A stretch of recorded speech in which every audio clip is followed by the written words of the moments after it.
Now, let me ask you a question. If I offered you an investment opportunity today, one that will cost you anywhere from 20 lakhs to 1 crore, and in addition, I ask 1 or 2 years of your life, what I'm promising you? I'm promising you I will change your future. Would you invest? Of course, you'll invest. But you'll have a question. The first question you will ask, what is my return on investment? And yet, every year, lakhs of young professionals make exactly this investment without ever asking that question. And they call it an MBA. A few weeks ago, Zerodha co-founder Nikhil Kamath created a nationwide debate when he said, if you're 25 and going to an MBA college today, you must be some kind of idiot. Very strong words. You know what happened? The internet exploded. The students disagreed. Entrepreneurs applauded. They say, yeah, somebody has said the truth. Business leaders started debating and the business school started defending themselves. Now, everybody had an opinion on this. But as I watched this debate, I realized something. Everybody was debating his statement. Actually, very few were debating the real question.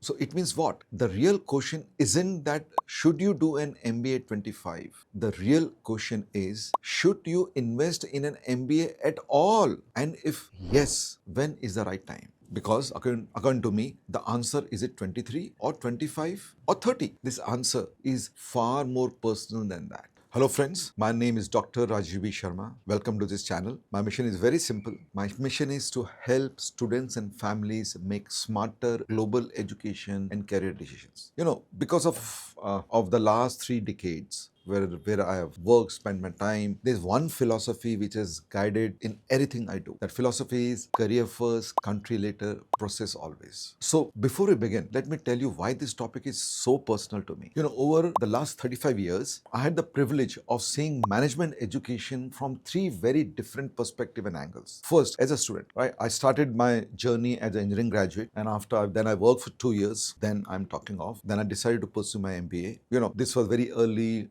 1990s, to be precise, 1993. India had just begun opening its economy. There was no Google, there was no YouTube, no ChatGPT, of course, nothing called LinkedIn. The knowledge wasn't available at a click of a button. You went to a classroom. Why? Because, that's where the knowledge lived. Or, of course, there was other alternative was a library. I think many of you have not even heard about library now, young kids. At that time, India had barely 35 recognized management institutes, colleges and universities. Every year, only around 1,000 students graduated with an MBA. And by the way, most of them were engineers. That's how it was structured. The MBA was not fashionable. It wasn't a trend. It wasn't a default choice after graduation. To give you an example, of my entire class of my engineering, entire batch, I was the only one which went for an MBA. It was a very carefully considered career decision. So you understand from where I'm coming? That as a student. Now, the second angle, the second perspective. I had the opportunity to work as a corporate leader, serving as CXOs and CEO roles. And that experience taught me something that business schools often don't teach. When organizations hire leaders, they don't actually look at degrees. They're actually hiring people to solve problems, lead teams, take decisions, create value. And over the years, I realized something very important. The best managers were not always the one with the best degree. They were the ones who kept learning long after graduation. So this is my second perspective. Now let's look at the third perspective. So when I entered the world of education,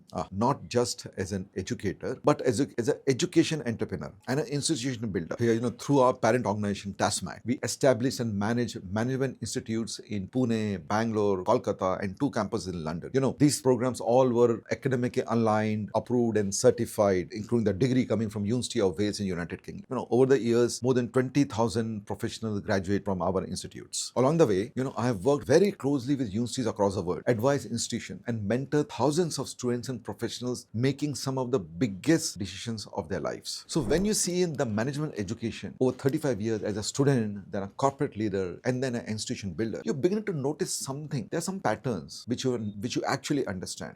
Why an MBA transforms one person's career while it becomes an expensive mistake for someone else. And that's why I don't look at an MBA as just another qualification or a degree. I actually look at it as one of the biggest career investments a person person will ever make. So now let's come back to the debate when Nikhil Kamath questioned the value of an MBA. Please understand, he was not questioning education. And by the way, this is my perspective. He was actually questioning whether traditional management education is keeping pace with a rapidly changing world. And honestly, it's a very fair question because the world has changed perhaps faster in the last 5 years than in the previous 25 years. Today, if you want to learn finance, you can just ask ChatGPT. If you want to understand marketing, Harvard, Stanford, and MIT have courses available online. You can learn strategy from the world's best CEO through the podcast, what they are doing. You can build financial models with AI. Knowledge is no longer scarce, not available with the professors only or in the lab. Knowledge is everywhere, which actually naturally raises a very difficult question. Is if knowledge is available everywhere, then what exactly are students paying this 30 lakh, 50 lakhs, or maybe a crore for? Is it just a degree or the classroom or the brand, the network, or something else entirely? See, if we remove the emotions from the Nikhil Kamath statement, his argument is actually built on three important observations. First, artificial intelligence has fundamentally changed the way we learn. Second, business is changing faster than universities can actually redesign their curriculum. And third, the future belongs to people with skills, adaptability, and the ability to solve problems, and not merely who want to just collect degrees. You know what? I agree with many of these observations. Students today absolutely need to build skills. The universities must evolve, and no one should pursue an MBA simply because everybody else is doing it. But here's what I believe. The debate is incomplete because there is another reality, one that,